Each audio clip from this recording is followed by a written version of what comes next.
BJP को भी आत्ममंथन करने की जरूरत पड़ेगी। अगर आज वाई समीकरण नहीं दरकता तो आप कहां होते।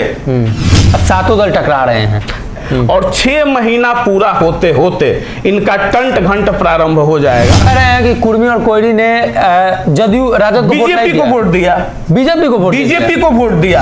आपके नेता अगर विलय कर लेते हैं या भाजपा में चले जाते हैं तो फिर कार्यकर्ताओं का क्या होगा? बिहार क्यों घूम रहे हैं? नहीं पता। तो वो सिर्फ और सिर्फ माननीय मुख्यमंत्री श्री नीतीश कुमार जी की हार है।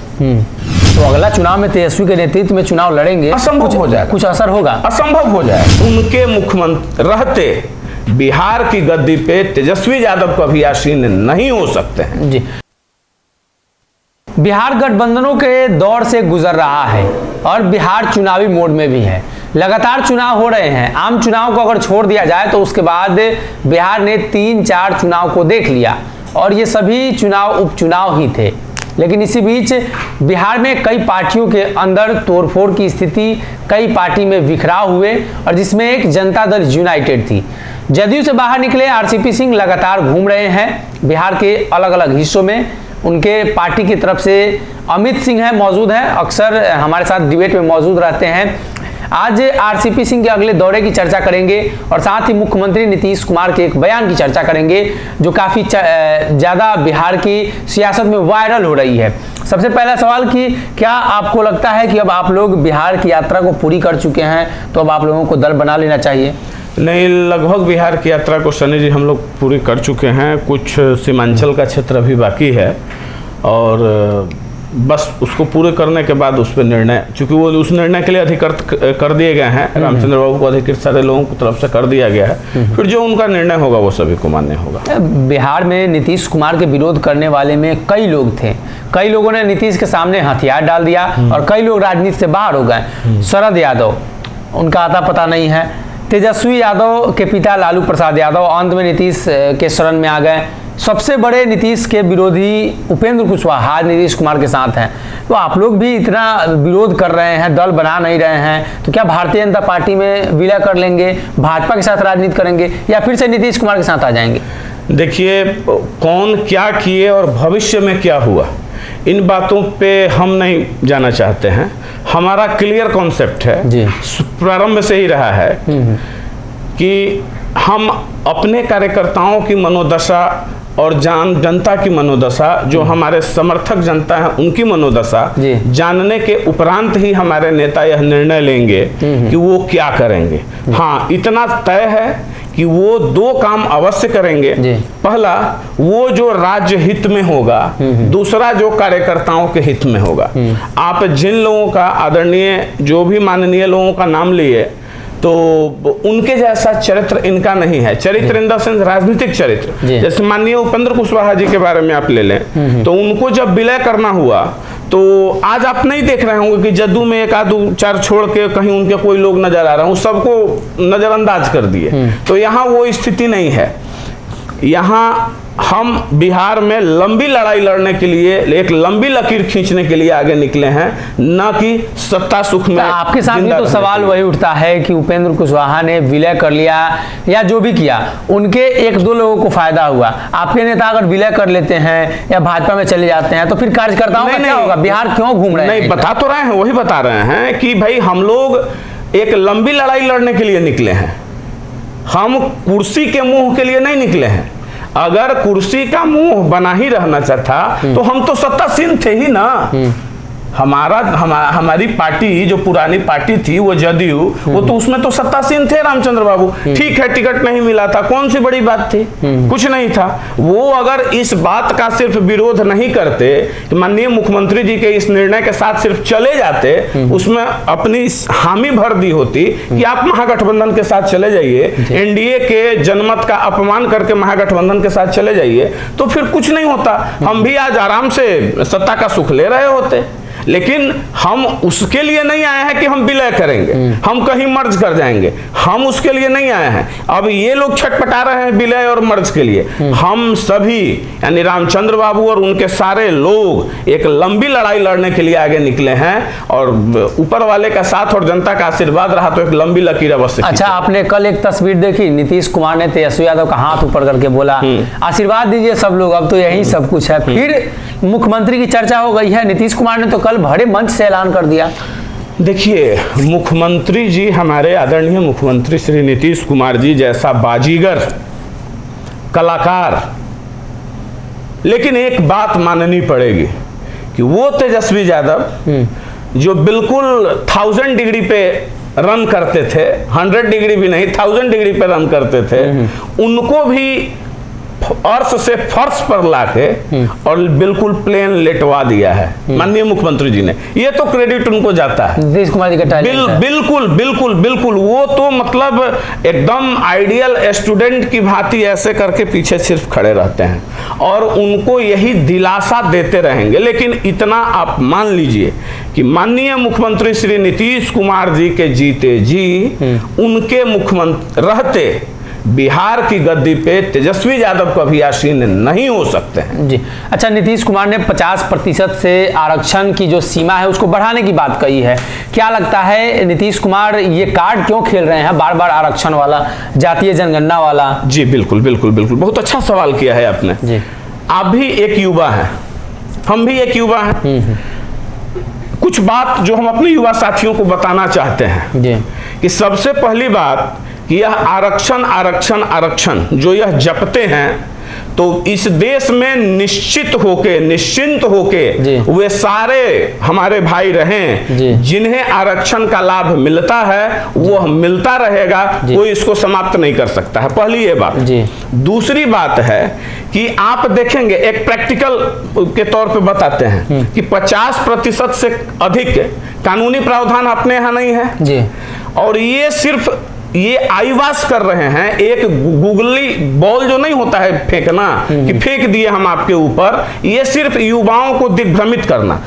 पहले आरक्षण मंडल कमीशन के नाम पे चले, फिर आरक्षण के नाम पे अब तो कोई मुद्दा नहीं बचा है तो अब राम मंदिर के विरोध में चले, अब तो कोई मुद्दा नहीं बचा, अब तो सब सॉल्व हो गया है, तो फिर से कि भाई 50% से अधिक अत्यधिक आरक्षण। अब बताइए, आप भी कभी परीक्षा दिए होंगे, तो जो भी हमारे आरक्षित वर्ग के जो भी साथी होते हैं, उस जाति के जो भी साथी होते हैं जिन्हें आरक्षण मिला होता है, तो उनका अगर नंबर सामान्य वर्ग वालों से भी ज्यादा होता है तो सामान्य कोटि में चले आते हैं जी। तो आप किसी भी रिजल्ट को उठाकर देखिएगा तो 25 से 30% कम से कम जो मेरिट वाले हैं, जिनका नंबर सामान्य वर्ग के छात्रों के बराबर होता है, तो वो तो 30% इधर आ ही जाते हैं और 50% उनको उधर आरक्षण मिल ही जाता है। तो 50 और 30 80%, यानी कुल मिला के आज ही के तिथि में तो 80% बेनिफिट उनको मिल रहा है। तो ये सिर्फ उलझाने वाली बात है। और एक दूसरी बात कि हम बिहार के युवाओं से और साथियों से आग्रह करना चाहेंगे कि मत पड़िए इनके कुचक्रों में, समझने का प्रयास कीजिए। ये लोग यह समझते हैं कि भाई बिहार के जितने युवा हैं वो भी 1974 के प्रोडक्ट वाला ये रखे हैं और ये अपने मकड़जाल में लोगों को बांध के जाति, धर्म, संप्रदाय, आरक्षण, ऊंच नीच का भेद बताकर आपको खंडित करना चाहते हैं। बस इतना मानिए, राष्ट्र एक है, हम सभी हिंदुस्तानी हैं, हम सभी भारतीय हैं और हम सभी को समान गति से आगे बढ़ने का अधिकार है। आप समान गति से आगे बढ़ने की बात कर रहे हैं, राष्ट्र को एक कर रहे हैं, लेकिन यहाँ महागठबंधन में 7 दल हैं, अब 7 दल टकरा रहे हैं। ये तो होगा। आप एक पुरान कहावत है कि ज्यादा जोगी मठ उजाड़, जानते हैं ना। हम आपको क्या बोले थे सनी जी, आप ही के चैनल के माध्यम से, कि जिस तिथि से ये सरकार, नई सरकार शपथ ग्रहण ली है और 6 महीना पूरा होते होते इनका टंट घंट प्रारंभ हो जाएगा। और देख लीजिए, क्योंकि है क्या ना कि यहाँ बाकी कहने को 7 दल हैं, ठीक है। एक तरफ माननीय मुख्यमंत्री जी का जनता दल यू है जो सत्तासीन है ही भाई, मुख्यमंत्री उनके खाते में है। दूसरे तरफ तेजस्वी यादव जी हैं, वो डिप्टी सीएम हैं ही। बाकी के मांझी जी हैं, वाम दल है या जितने भी दल हैं, तो वो तो अपना सवाल उठाएगा, क्योंकि सब इसमें जीते हैं, माने सबकी अति महत्वाकांक्षी लोग हैं, तो सब उसमें जी रहे हैं, तो टकराव तो होना ही है, स्वाभाविक है। ये कोऑर्डिनेशन कमेटी की मांग को लेकर टकराव हो रहा है, कभी नहीं लोग नहीं। एक और बात सामने आ रही है कि चुनाव में हार का ठिकरा फोड़ा जा रहा है जदयू पर। चुनाव में हार का ठिकरा कि जदयू ने सहयोग नहीं किया। अरे बहुत अच्छा सवाल आप किए। देखिए, एक बात जानिए कि जदयू ने क्या किया या जदयू ने नहीं किया, ये तो सर्वविदित है और ये उनके पार्टी के अंदर की बात है। लेकिन अगर यह चुनाव में कहीं हार हुई है तो वो सिर्फ और सिर्फ माननीय मुख्यमंत्री श्री नीतीश कुमार जी की हार है, और यह जीत हुई है तो यह सिर्फ और सिर्फ अनंत सिंह के क्रेडिट का जीत है। गोपालगंज में, हाँ वही तो बता रहे हैं, अब आपको बता देते हैं एक एक करके। पहले हम मोकामा में आ जाएं। अगर माननीय मुख्यमंत्री जी का महागठबंधन बनने से कितने वोट का फायदा हुआ? मात्र 900 वोट का। कहां गया आपका वोट? घोसवरी प्रखंड के 8 पंचायतों में ये लीड कितने से किए हैं? कहीं 200, कहीं 400, कहीं 500 वोट से, बस इतना ही लीडिंग आपका था। एक किस लौकुश की बात करते हैं? कहां गया नीतीश आदरणीय मुख्यमंत्री जी का वो लौकुश का समीकरण? आप कह रहे हैं कि कुर्मी और कोयरी ने जदयू राजद को बीजेपी को वोट दिया, बीजेपी को वोट दिया। तो 20,000 वोट जो पिछली बार 42,000 वोट आया था, तो इस बार 62,000 वोट कहां से आया? तो 20,000 वोट जो आया वो किसका वोट था? किसका वोट है? उसमें से आप कुछ वोट चिराग पासवान जी का भी रख लीजिए। चिराग पासवान जी का भी वहां पे शायद 9,000 या 8,000 वोट पिछली बार उम्मीदवार लाए। तेजस्वी यादव ने तो नीतीश कुमार को चाचा बनाया, साथ में रखा, तेजस्वी को ही धोखा दे दिया। अरे भाई तेजस्वी वो क्या धोखा दिए? वो धोखा नहीं दिए या तेजस्वी यादव नहीं दिए। अब आप जान लीजिए एक और बात वहां देखने को मिलेगा, कैलकुलेशन आप लोग किए होंगे कि हम तो बूथ वाइज हम देखे हैं उस रिजल्ट को उठाकर कि जो यादव बहुल्य बूथ है उस पे भी बहुत ज्यादा मत से लीड नहीं किए हैं। आश्चर्य लगा, यानी इनका भी कुनवा दरक रहा है। माननीय तेजस्वी जी, आपसे आग्रह करना चाहेंगे कि आप सचेत हो जाइए, ये आपके लिए तो खतरे की। क्या कारण है कि जदयू के लोग वोट नहीं कर रहे हैं, अब तेजस्वी के लोग भी वोट नहीं कर रहे हैं? इसलिए ना कि अब बिहार की जनता समझ चुकी है कि कभी इधर कभी उधर, कभी उधर कभी उधर, माने दोनों हाथ में गइयो हाँ भैंसियो हाँ, सब जो होगा मेरा ही होगा। तो अरे जनता जनमत देती है, जो जनता जनमत दी तेजस्वी जी को मुख्यमंत्री के रूप में देखने के लिए, आज वो ठीक है विपक्ष में रह गए, तो फिर विपक्ष में उसी मजबूती से लड़ रही थी। जो जनता जनमत दी एनडीए के पक्ष में, तो आज ये उठ के चले गए उधर, उधर से उठ के चले गए उधर। तो आप ना यहाँ टॉप लेवल में गलवहियां कर लेते हैं, बूथ के कार्यकर्ता नहीं कर पाते हैं, वो बड़ी सेंटिमेंटल तरीके से जुड़े होते हैं। अब आइए आप गोपालगंज पे, तो गोपालगंज में आप देखिएगा कि वहां पे इनका वाई समीकरण दरक गया, वहां पे वाई समीकरण दरक गया। और सिंपैथी वोट की जहां तक बात है, तो अगर सिंपैथी वोट मिला होता ना वहां के चुनाव को, ये चाल चले कि भाई जो वहां गुप्ता थे, वहां जो कैंडिडेट थे कि इनके थ्रू हम उस वोट को ले आएंगे, चंद वोट लाने में भी सफल रहे। हम बड़ी बेबाकी से कह रहे हैं, वहां पे ऐसा नहीं है कि बिल्कुल खतरे की घंटी गोपालगंज में सिर्फ राजद और जदयू के लिए ही है, खतरे की घंटी बीजेपी के लिए भी वहां है। जी। बीजेपी को भी समझना पड़ेगा, बीजेपी को भी आत्ममंथन करने की जरूरत पड़ेगी। अगर आज वाई समीकरण नहीं दरकता तो आप कहां होते?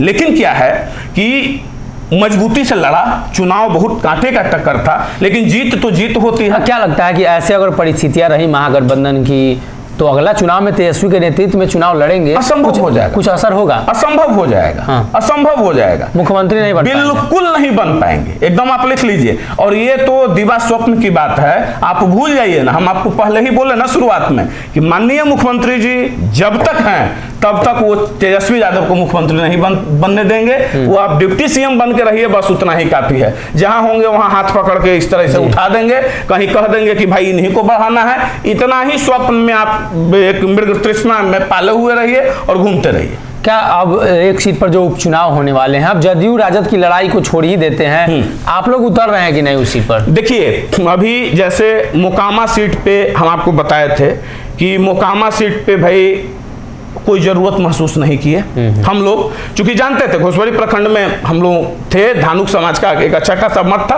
लेकिन ये पता था कि वोट किधर जा रहा है, तो जाने का कोई मतलब नहीं। और हमारा एक अलग अभी कार्यक्रम चल रहा है। अब ये तो तय हमारे नेता करेंगे ना, रामचंद्र बाबू करेंगे कि भाई क्या दिशा और दशा होगी। अगर उनका आदेश होगा कि कुर्नी चुनाव में हम लोगों को लगना है तो लग जाएंगे, बूथ बूथ पे लग जाएंगे, हमारे लोग हैं वहां, एकदम लगेंगे। कुशवाहा बहुल क्षेत्र भी है, कुशवाहा बिल्कुल लगेंगे, क्यों नहीं लगेंगे। लेकिन हाँ, ये रामचंद्र बाबू जब आदेश देंगे तब लगेंगे। मतलब बिहार में आपको लग रहा है कि नीतीश का वोट तेजस्वी के लिए अब गिरेगा? कभी नहीं, कभी नहीं, नेवर। नीतीश कुमार जी हैं, आदरणीय मुख्यमंत्री जी हैं, तो मिल भी जा रहा है, नहीं तो किला दरक चुका है। अब वो वोट बैंक वाली राजनीति नहीं होगी। जी, अमित सिंह थे, इन्होंने स्पष्ट कर दिया है कि वो वोट बैंक वाली राजनीति नहीं होगी और नीतीश का जो वोट है वो तेजस्वी के लिए ट्रांसफर नहीं होगा, इसलिए कि जनता नाराज है बार बार पाला पलटने से।